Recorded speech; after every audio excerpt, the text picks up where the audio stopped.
सुप्रभात मेरे सारे प्यारे बच्चों। आज हम पढ़ेंगे हिंदी कक्षा 5 का पाठ 9 एक माँ की बेबसी पार्ट 2।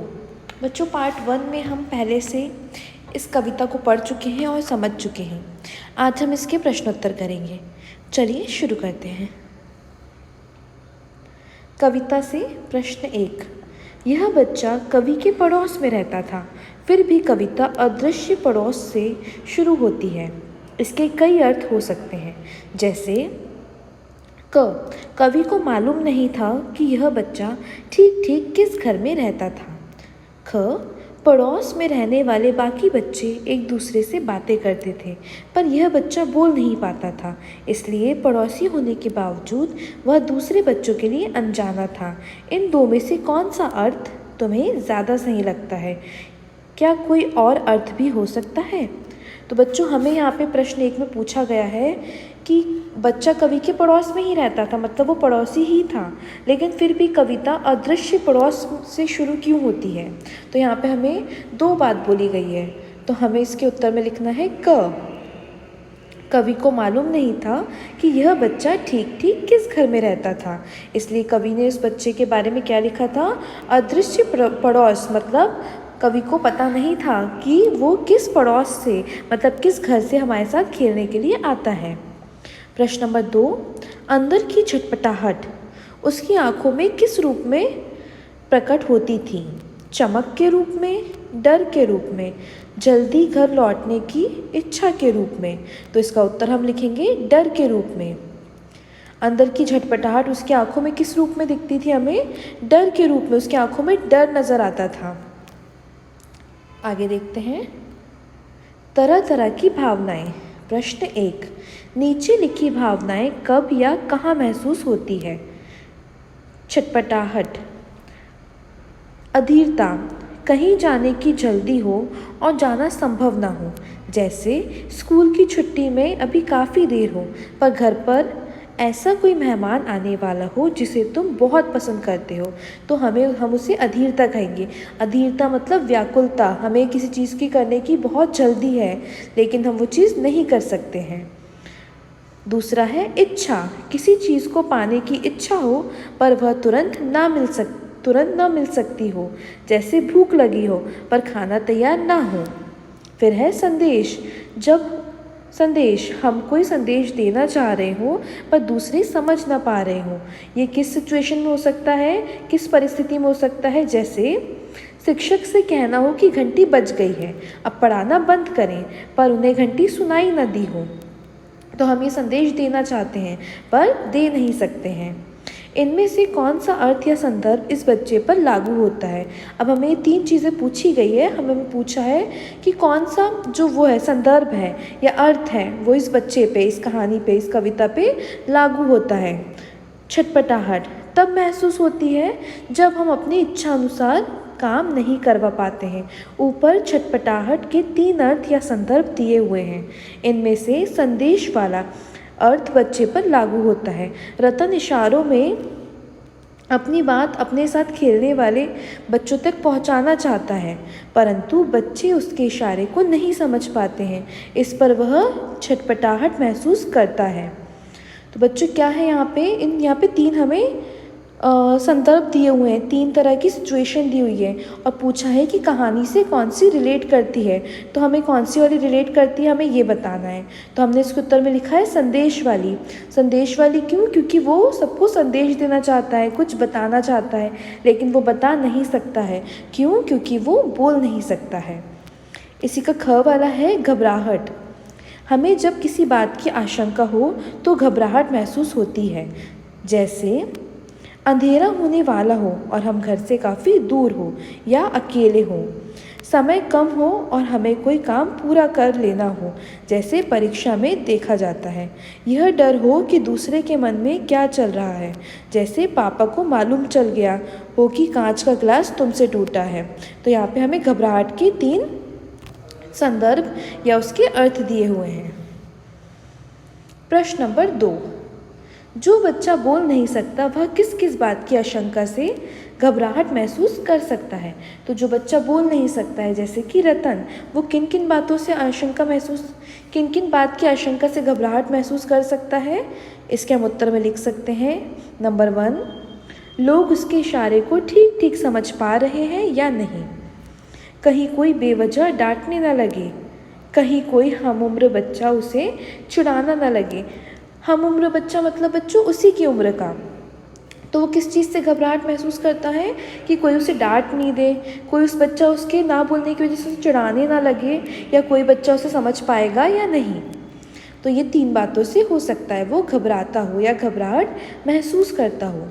प्रश्न नंबर 3 है, थोड़ा घबराते भी थे हम उससे क्योंकि समझ नहीं पाते थे उसकी घबराहटों को। तो बच्चों यहाँ पे एक हमें सेंटेंस दिया हुआ है, वाक्य दिया हुआ है। अब इससे हमें प्रश्न पूछें, रतन क्या सोचकर घबराता होगा। अब आप लोगों को पता ही है रतन क्या सोच के घबराता है, हमने इसका उत्तर यहाँ पे दिया हुआ है। रतन क्या सोच के घबराता है कि लोग उसको समझ पाएंगे या उसके इशारों को समझ पाएंगे या नहीं, कोई उसे बेवजह डांटने तो नहीं लगेगा, या कोई उसके जो उम्र का बच्चा है उसी के साथ का बच्चा वो उसे चिढ़ाने तो नहीं लगेगा।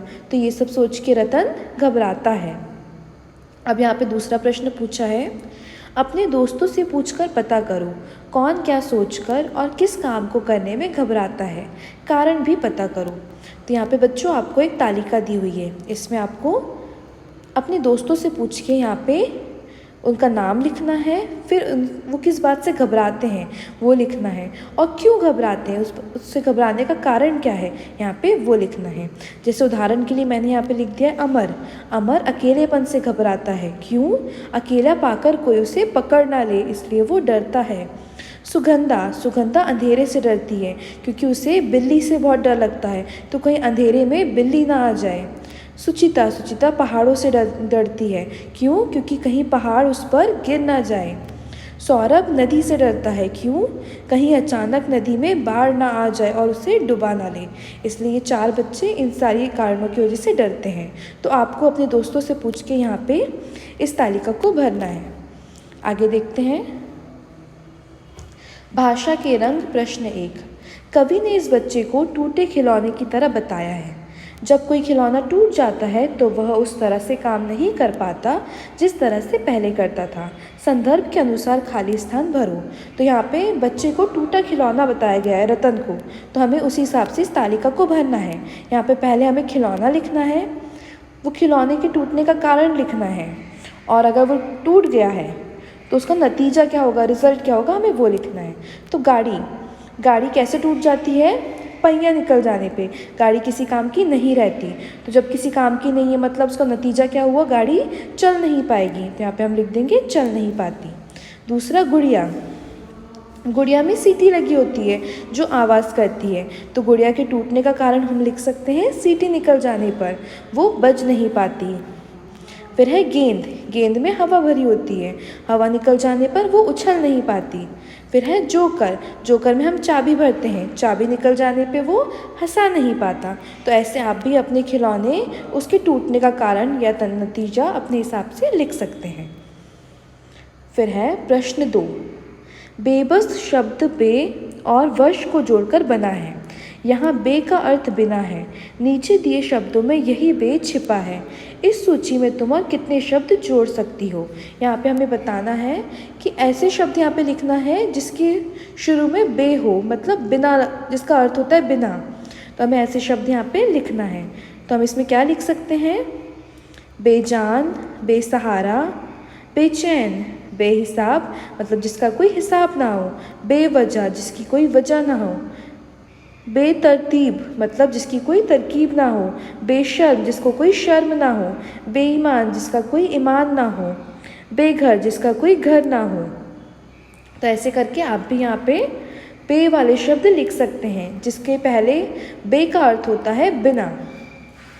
आगे देखते हैं, देखने के तरीके। प्रश्न नंबर 1, इस कविता में देखने से संबंधित कई शब्द आए हैं, ऐसे 6 शब्द छांट कर लिखो। तो हमें पूरी कविता में से 6 शब्द ऐसे छांटने हैं जिसका अर्थ देखने से संबंधित हो, या जिसको देखने से संबंधित कई शब्द हमें ऐसे छांटने हैं। इसका हम उत्तर लिख सकते हैं अदृश्य, देखने में, इशारे, निहारती, आँखों में झलकती। इन सारे शब्दों का कहीं ना कहीं संबंध देखने से है, इसलिए हमने ये 6 शब्द यहाँ पे लिख दिए हैं। अगर आपको कोई और शब्द मिलता है कविता में तो आप वो भी लिख सकते हैं। अगला प्रश्न, नीचे आँखों से जुड़े कुछ मुहावरे दिए गए हैं, तुम इनका प्रयोग किन संदर्भों में करोगे? तो यहाँ पे हमें कुछ मुहावरे दिए गए हैं, अब हमें इसका अर्थ बताना है और इनका वाक्यों में प्रयोग करना है। पहला है आँख दिखाना। बच्चों, आँख दिखाने का अर्थ होता है, इस मुहावरे का अर्थ होता है डराना। बच्चा जब ज़िद पर अड़ गया तो माँ ने आँखें दिखाई। तो बच्चा जब बहुत ज़्यादा ज़िद करने लगा तो हमें भी कई बार ऐसा होता है ना कि मम्मी हमें आँखें दिखा के डरा देती है, तो ऐसे यहाँ पे इस आँख दिखाने का अर्थ होता है डराना। दूसरा है नज़र चुराना, किसी की नज़र से ओझल होने की कोशिश करना, मतलब हम किसी से बच के जा रहे हैं, उससे नज़र चुरा रहे हैं। झूठ बोलकर वह निकल तो गया लेकिन उसके बाद मुझसे नज़रें चुराने लगा। आँख का तारा। बच्चों, यहाँ पे तारी गलती से लिखा हुआ है, ये है आँख का तारा। आँख का तारा मतलब बहुत प्यारा होना। रतन अपनी माँ की आँखों का तारा था। जैसे आप सब अपनी माँ की आँखों के तारे हो ना, आप लोग अपनी माँ पापा को बहुत प्यारे हो, इसलिए हम क्या बोलेंगे, आँख का तारा होना मतलब बहुत प्यारा होना। नज़रें फेर लेना मतलब बदल जाना, मतलब पूरा होते ही उसने नज़रें फेर ली। आँख पर पर्दा पड़ना, इसका मतलब होता है नहीं दिखना। मिस्टर सिन्हा को अपने बेटे की गलती नज़र नहीं आती, उनकी आँखों पर पर्दा पड़ा हुआ है। तो यहाँ पे बच्चों ये मुहावरे थे, ये इनका अर्थ और वाक्य में प्रयोग था। फिर है माँ। याद आती रतन से अधिक उसकी माँ की आंखों में झलकती उसकी बेबसी। यह हमें बच्चों यहाँ पे एक वाक्य दिया है। अब इसके आधार पे हमसे प्रश्न पूछे हैं। प्रश्न 1, रतन की माँ की आंखों में किस तरह की बेबसी झलकती होगी? रतन की माँ मतलब क्यों बेबस है, उसकी माँ की आंखों में क्यों बेबसी झलकती है, हमें इसका उत्तर लिखना है। तो उत्तर है अपने बेटे को बोल सकने में असमर्थ देखकर। उसकी माँ चाहती है कि उसका बेटा भी बाकी बच्चों की तरह बोल सके, लेकिन वो बोलने में असमर्थ है, इसलिए उसकी माँ की आंखों में हमें क्या दिखती है, बेबसी दिखती है। प्रश्न नंबर 2, अपनी माँ के बारे में सोचते हुए नीचे लिखे वाक्यों को पूरा करो। अब बच्चों ये आप लोगों को अपने मन से करना है, अपनी माँ के बारे में सोचते हुए, अपनी मम्मी के बारे में सोचते हुए लिखना है। मेरी माँ बहुत खुश होती है जब, तो यहाँ पे आपको लिख देना है कि आपकी माँ आपसे बहुत ज़्यादा खुश कब होती है, जब मैं अच्छे अंकों से परीक्षा में पास होता हूँ। दूसरा है माँ मुझे इसलिए डांटती है क्योंकि, तो यहाँ पे आप अपना कारण लिख सकते हो, आपकी माँ आपको क्यों डांटती है। मुझे गलती का एहसास हो और दोबारा वह गलती ना करूँ। मेरी माँ चाहती है कि, आपकी माँ आपसे क्या चाहती है, आपको वो लिखना है। मैं एक नेक और सच्चा इंसान बनूँ। माँ उस समय बहुत बेबस हो जाती है। माँ कब आपकी बेबस हो जाती है, जब मैं कभी बीमार पड़ जाता हूँ। तो आपको यहाँ पे अपना कारण लिखना है। मैं चाहता हूँ कि मेरी माँ की आयु लंबी और स्वस्थ हो। आप अपनी माँ के लिए क्या चाहते हो, आपको यहाँ पे वो लिखना है। तो ये आखिरी प्रश्न आपको अपने हिसाब से अपनी माँ के बारे में सोचते हुए लिखना है। तो यहाँ पे बच्चों पार्ट 9 के प्रश्न उत्तर खत्म हो जाते हैं। आशा करती हूँ आप सबको ये समझ में आया होगा और इसे पढ़कर मज़ा भी बहुत आया होगा। Thank you for watching.